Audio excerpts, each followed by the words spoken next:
gendarmerie nationale moom mi nga xamante ni mooy commandé légion de gendarmerie d'intervention. Juste si ginnaawam mi ngi ànd ak sa garde le drapeau de la gendarmerie. Derrière. damay fàttali colonel rek ni xale yi Pape Makhtar Sow et Khady Ndiaye Bey ñoo nekkoon ci oto yi Pape Amadou Diaw et Mbaye Fatma Kébémer ak Daouda Almayi Koulibaly et Awa Sow. Voilà. Donc là, nous avons Ibrahima, le groupement motocycliste qui est créé en 1960. Nekk une unité de la gendarmerie mobile sous les ordres du chef d'escadron Diène Ndiaye. di wax ni cette unité moom mooy def les missions d'escorte et d'honneur au profit de monsieur le président de la République di ko defal premier ministre président de l'Assemblée ak yeneen autorités yi nga xamante ni ñoo ñëw Sénégal en visite. ñoom dañuy def aussi ay missions d'escorte ak de convoi. ñooy escorter président. ñoom ñooy escorter président ñu ngi basé wu caserne Samba Diéry Diallo tey jii y a 55 motos qui défilent. benn bu ci nekk am na ay puissance 1200 chevaux beneen bi 1250 chevaux. te ñoom dañu yore ay fetal mën nañu tirer ay balles wala.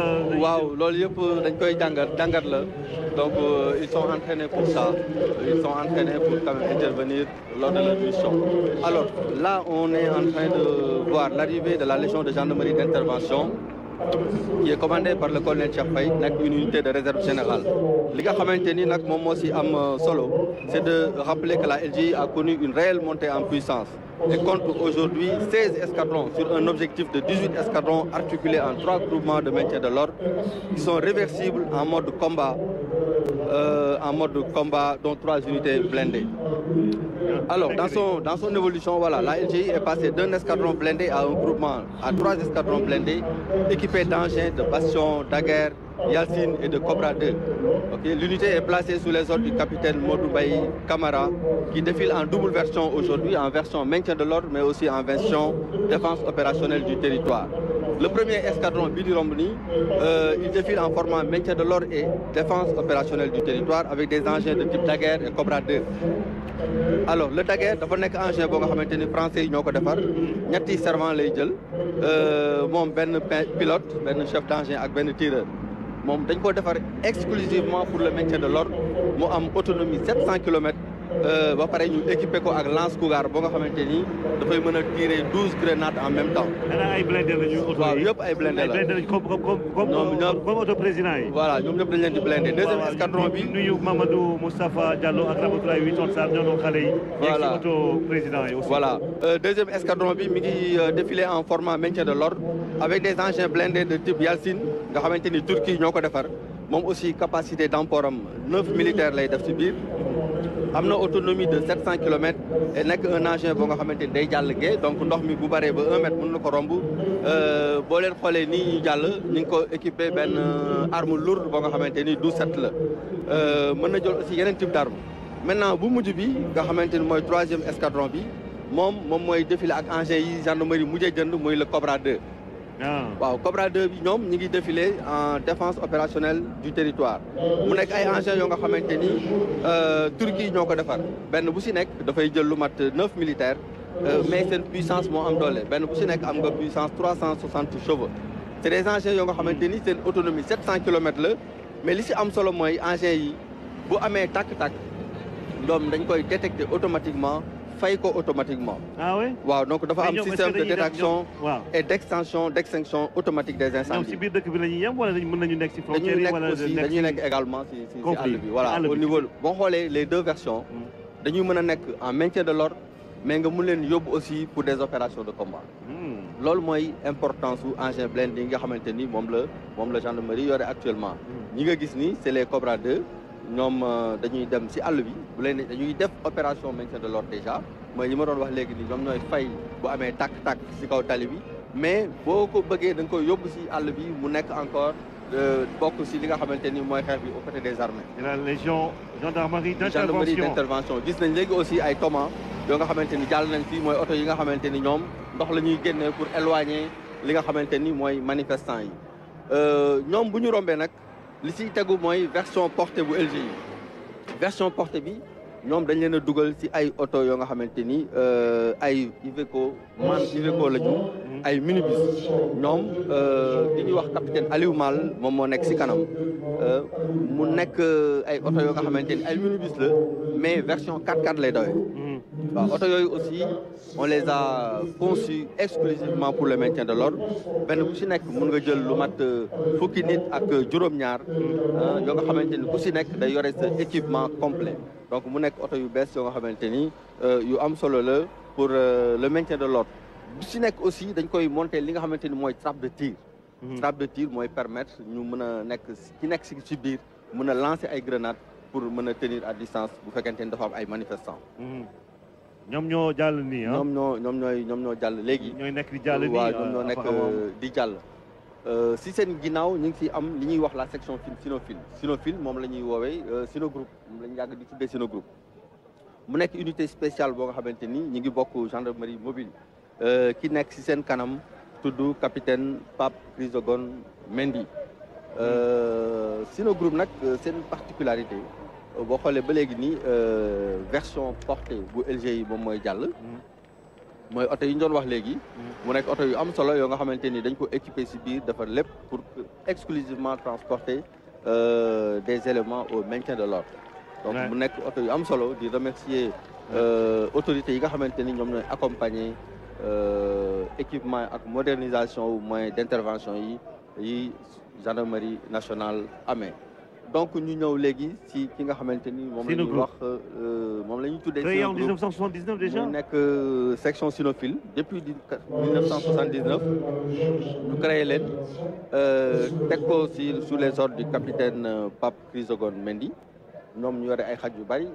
des bergers allemands des bergers belges malinois des spanners coquistes mu nekk ñu am solo chiens yi nag ces chiens sont orientés dans la recherche d'explosifs dans la recherche d'armes de stupéfiants les bombes etc. en chien de garde patrouille également et sa vocation principale est la lutte contre le terrorisme moom loolu moo leen tax a jóg la lutte le trafic illicite de drogue mais le grand banditisme aussi unité bi nag ñu ngi ko basé fële ci LGI Mbao mooy caserne générale Waly Faye mu am aussi yokkute bu am solo parce que gendarmerie nationale daf ci créé li ñuy wax benn centre de cynotechnie centre de formation boo nga xamante ni il a été créé avec la coopération allemande di former ay nit ñu bari ci mbirum yaru xaj ak xaj yi nga xamante ni ñoom ñooy def suñu liggéey. Elles sont implantées à l'aéroport. waaw actuellement am nañu benn unité canine boo nga xamante ni mi ngi nekk aéroport Blaise Diagne international Blaise Diagne ñi ngi préparé aussi pour installer benn unité canine au niveau de Touba Fall mais aussi à Mbour. mais li ci am solo mooy ba sa cëppaandoo ga légion de gendarmerie bu ci nekk da ngay am benn unité canine bu lay jàppale ci liggéey bi. parce que li ngay wax ci aéroport bi am na solo xaj yi dafa yi ni mel dafa nekk parce que aéroport international Blaise Diagne c'est l'un des meilleurs aéroports d'Afrique on l'a dit récemment. avec les équipes d'Abdoulaye Dièye et le ministre des Transports aériens Doudou Ka mais ñii dem naa foofu ak waa douane ànd ak gendarmerie ci mbirum fret bi waaye gis naa xaj yi seen liggéey lu ñuy def. C'est extrêmement important. C'est également bien de souligner que ces chiens sont transportés dans des véhicules spéciaux dotés d'équipements de couchage, de groupes électrogènes, mais aussi d'une réserve d'eau de 200 litres pouvant assurer une autonomie opérationnelle de 6 jours à l'extérieur de leur base. Donc mën nañu génn fi ñu nekk dem liggéey am fa lu mat juróom-benni fan di def seen liggéey sans avec une autonomie opérationnelle.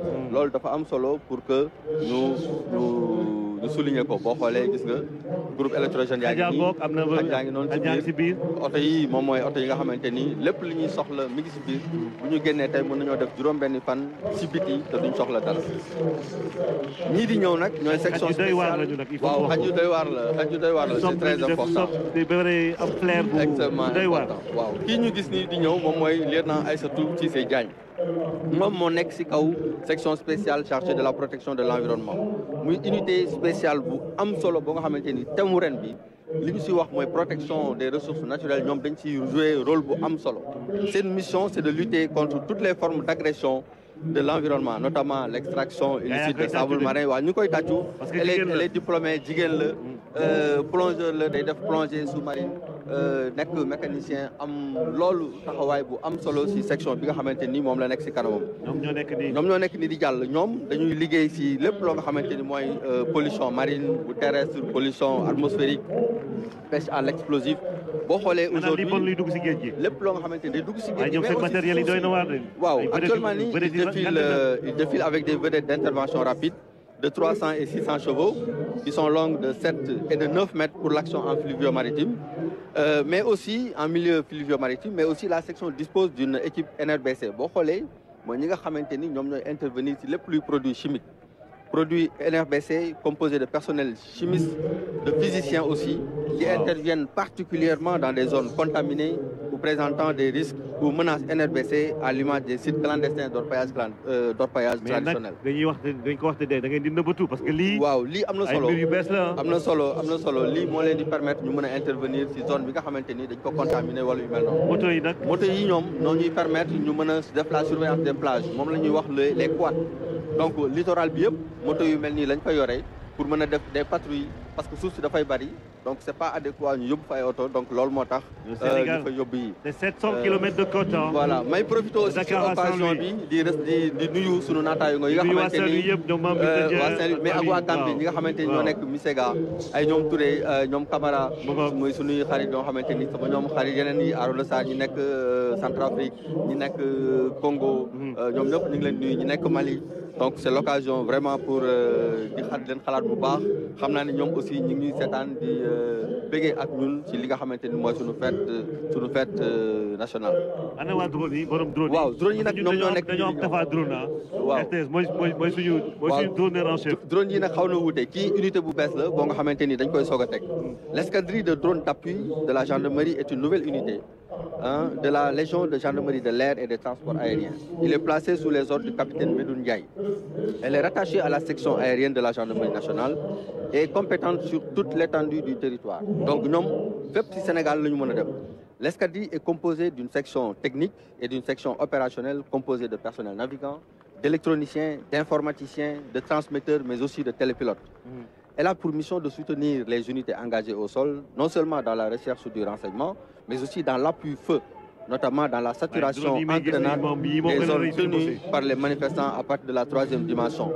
Li ñu si bëgg a si signaler aussi mooy l'unité dispose de plusieurs types de drones destinés soit au maintien de l'ordre, soit à la surveillance opérationnelle de moyenne et longue portée couvrant des rayons pouvant aller jusqu'à 120 km. 120 km drone yi daf koy dem. téeméer ak ñaar fukki kilomètres. voilà yenn yi pour surveillance la yenn yi pour ay lance-grenade la. mais surveillance ak drone buy lancer grenade. day lancer grenade yi ngay gis nii dañuy ñëw mën nañu dem ba tim manifestants yi sànni fa ay grenade donc continuer def seen liggéey de surveillance. man de gis naa ay drone yuy béy yuy arrosé ay tool fële incubateur bu Mboro bi.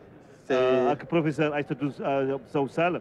waaye drone buy sànni grenade moom waaw yi ñoom dañuy sànni ay grenade yi mu nekk unité bu bees tax. boo xamante ni ngeen di nëbb bëri na lool. waaw non du nëbbatu mais lu nekk ak waxtu bi mu war a génne. donc en tout cas ñu ngi remercier le haut commandement si liggéey bi nga xamante ni mi ngi koy def pour accompagner les personnels si liggéey bi ñu leen dénk di leen ko yombalal. di leen ko yombalal di leen jox les moyens qu'il faut di ko moderniser nag aussi. dañoo bëri sax je vois les yeux de Moustapha Ndiaye. waaw qui te scintiller hein. waaw parce que lui il aime tellement les drones mais. waaw les drones d'une telle capacité. amaguñu ko quand même am na si 10 unités yoo nga xamante ni benn bu si nekk dafa autonome. mais lii dafa laaj formation il faut nga insister si loolu parce que lii capital ay nit ñoo koy doxal. formation bu lépp loo fi gis ay nit ñoo koy doxal. boo xoolee seen biir am na ay personnel navigant am na ay électroniciens am na ay informaticiens am na ay transmetteurs mais aussi des télépilotes. et ça c'est important. ñii nag ñoom ñooy détachement sécurité routière mooy ñoom capitaine Malick Faye moo nekk seen kanam. Cette unité est destinée à préparer les personnels spécialisés dans la gestion de la sécurité routière. Ils sont implantés à la caserne générale Wali Faye de Mbao et le centre va accueillir des personnels civils comme militaires, nationaux comme étrangers, désireux d'être formés à la conduite automobile, à la conduite motocyclette, mais aussi à la sécurité routière. Donc sa mission consiste à promouvoir la sécurité des personnes et des biens sur les axes routiers, de protéger les infrastructures et les moyens de transport et de limiter les risques d'accident sur la circulation routière. Wow, ils sont sur l'autoroute, ils sont il y a une bonne politique de sécurité routière. Commandement bi créé ay brigades routières yu bare yóbbu leen ci dëkk yi parce que tali bi moom bëri na ay victimes ñu def naka sul noonu donc commandement bi créé les brigades routières créé unité yi donc pour renforcer leen ci li nga xamante ni mooy formation boobu. Bataillon de transmission aux ordres, lieutenant-colonel Sékou Keïta, je passe la main au colonel Koulibaly. Oui.